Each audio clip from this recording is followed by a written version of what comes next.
Olá, meus caros. Paulo Soares, da DPComp aqui, e hoje nós vamos falar sobre algumas curiosidades do salário família. Esse é um vídeo diferente. Para quem não sabe, a DPComp tem uma empresa no seu grupo que chama CTC, que é nossa divisão de treinamentos, e essa daqui é uma aula extra que nós temos no nosso curso preparatório para auxiliar de departamento pessoal, que eu estou aproveitando e colocando no canal da DPComp para que a gente possa aumentar a nossa interação e a nossa comunicação. Então vamos lá.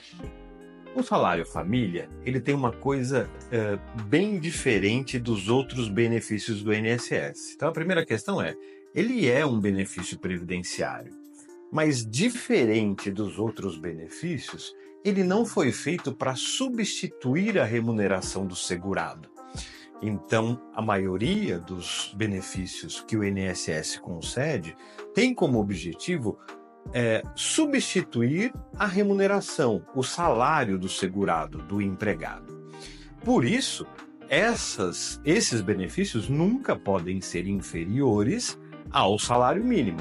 Então, quando a pessoa se aposenta, ela deixa de receber seu salário para receber o benefício. Esse benefício não pode ser menor que o salário mínimo. Quando a pessoa fica doente e tem que ficar afastada do trabalho, ela vai receber um benefício, o auxílio-doença, que não pode ser menor do que o salário mínimo.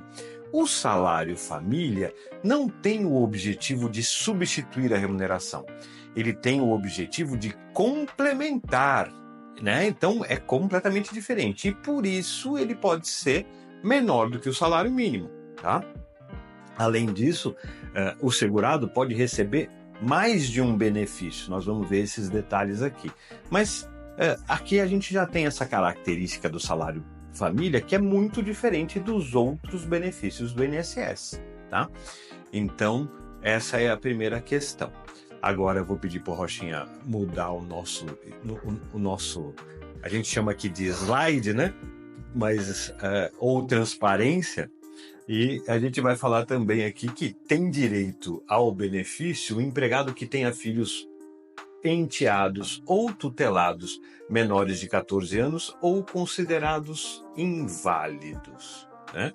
Lembrando que existe a necessidade de provar perante o INSS a condição legítima de todas essas condições, tanto as relações civis, que geram a condição de enteado e tutelado, quanto as condições médicas que comprovam o estado de incapacidade do dependente de qualquer idade. Então, aqui a gente está falando de uma das condições da concessão do salário família, que é a condição de que aquele trabalhador, que aquele empregado, que aquele segurado do INSS tenha como dependente seu ou um filho, ou um enteado, ou um tutelado de qualquer outra ordem, e que esse dependente tenha menos de 14 anos ou, em razão de alguma limitação, ele seja considerado incapaz, e essa incapacidade, que infelizmente na lei está escrito como um inválido, né? Mas essa incapacidade, ela faz com que o dependente não tenha mais esse limite de idade. Então, eu posso ter um filho de 40 anos de idade, considerado incapaz, considerado como dependente econômico meu, e eu vou receber o salário família, mesmo ele tendo 40 anos.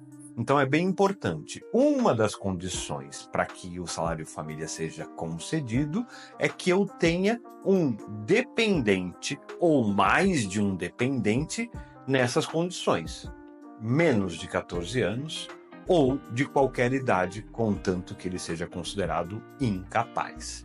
Então agora a gente vai para a nossa próxima transparência, nosso próximo slides.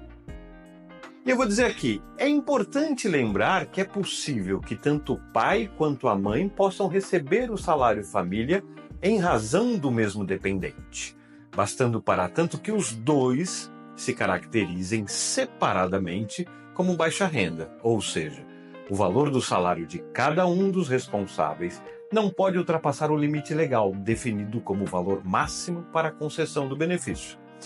Caso o empregado possua mais de um dependente nas condições exigidas pela lei para o recebimento do benefício, deverá receber uma cota por dependente. Aqui a gente vai falar de dois assuntos que também são muito importantes. Primeiro eu posso ter dois responsáveis recebendo uma cota de salário família cada um pelo mesmo dependente. Ou seja, vamos supor o caso mais fácil. Eu tenho o pai e a mãe. O pai e a mãe desse filho que tem 10 anos de idade. Tanto o pai quanto a mãe poderão receber uma cota de salário família, cada um separadamente. Então, em vez de o pai receber, e aí, porque o pai já recebe, a mãe não recebe? Não. Então, se eles possuem as duas características necessárias para a concessão do benefício, que é ter um dependente nessas condições e receber uma remuneração abaixo do limite considerado de baixa renda, ambos poderão receber um salário família. Então, hoje a gente sabe que o salário família a cota está em R$ 62. Então, se eu sou o pai e recebo abaixo do valor limite, eu vou receber uma cota de R$ 62. A mãe do meu dependente também vai receber uma cota de R$ 62. Então, aquele dependente gerou o benefício tanto para o pai quanto para a mãe isoladamente, tá? Então não há necessidade de somar a remuneração dos dois, de calcular como é a remuneração dos dois somadas, nada disso. Eu sempre vou levar em consideração, de forma isolada, a remuneração de um responsável e de outro responsável. Se os dois recebem valores abaixo do limite, os dois terão direitos ao salário família em relação ao mesmo dependente. Por outro lado, aqui no segundo parágrafo, eu vou dizer que se o empregado possui mais de um dependente nessas condições, ele vai poder receber mais de uma cota de salário família. Então, se eu tenho 3 filhos, um de 3 anos, um de 6 anos e um de 9 anos, eu vou receber 3 cotas de salário família, né? Então a cota do salário família vezes 3, que vai ser somado à minha remuneração, tá? Então, recapitulando, eu posso ter um único dependente gerando salário família para mais de um responsável e eu posso ter mais de um dependente gerando salário família para um responsável ou para 2 responsáveis. Tá? E agora a gente vai passar para nosso próximo slide para dizer o seguinte: em 2024, a cota do salário família passou a ser R$ 62,04 por cada filho. Então, se eu tenho 2 filhos, eu vou receber 62,04 vezes 2. Se eu tenho 3, vezes 3. Tá? Se a minha esposa está na mesma condição que eu, ela também vai receber vezes 1, vezes 2, vezes 3, tá? De forma cumulativa. Para que o empregado faça jus ao salário família, ele primeiro precisa ter o filho, que a gente já falou, né? A gente precisa ter o dependente abaixo de 14 anos ou de qualquer idade, se for inválido. O responsável ser considerado de baixa renda, tendo como limite da sua remuneração mensal o valor de R$ 1.819,26 bruto. O que significa isso? Aqui sobre a remuneração tem bastante gente que tem dúvida, tá? Então, aquilo que eu vou considerar como remuneração, primeira regra, precisa ser mensal. Eu preciso olhar o valor da remuneração daquele mês do empregado para decidir se ele tem direito a uma cota do salário família ou não. O que isso significa? Isso significa que ele precisa estar abaixo desse valor de 1.819 no valor bruto que ele tem para receber. Ou seja, vamos supor que eu tenho um salário, que o salário sem nenhum outro provento fique abaixo de 1.819. Significa que a pessoa tem o direito ao salário família. Mas no mês seguinte ele faz hora extra. Ele faz uma hora extra que faz com que o salário bruto dele ultrapasse R$ 1.819,26.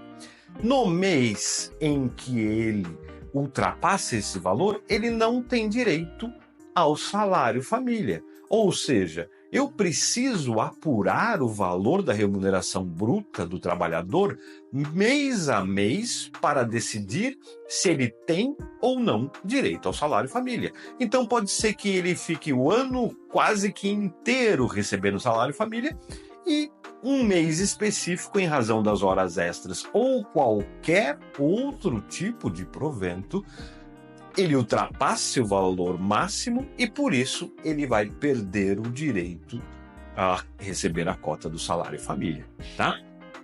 Então, essa daqui costuma ser a maior dúvida das pessoas. Todas as vezes que eu recebo questionamentos sobre o salário família, na maioria esmagadora das vezes, as pessoas me perguntam sobre essa questão do valor, tá?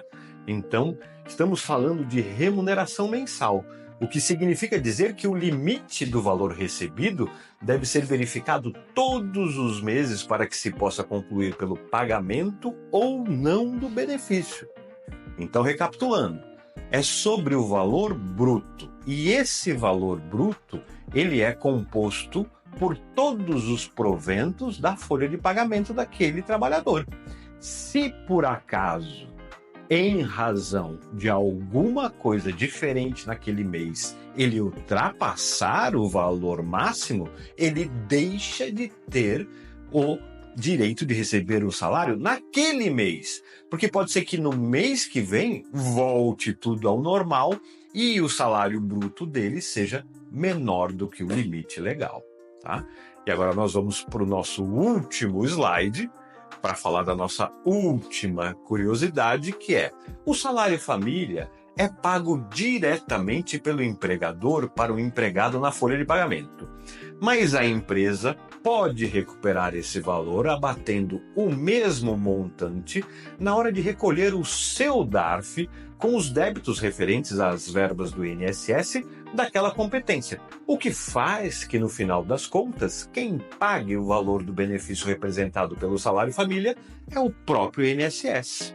Então, se a empresa é organizada, ela tem a obrigação de pagar o salário família para o seu empregado. Mas basta que você contabilize direitinho esse pagamento e faça a compensação mensalmente nos débitos que a empresa tem com o INSS.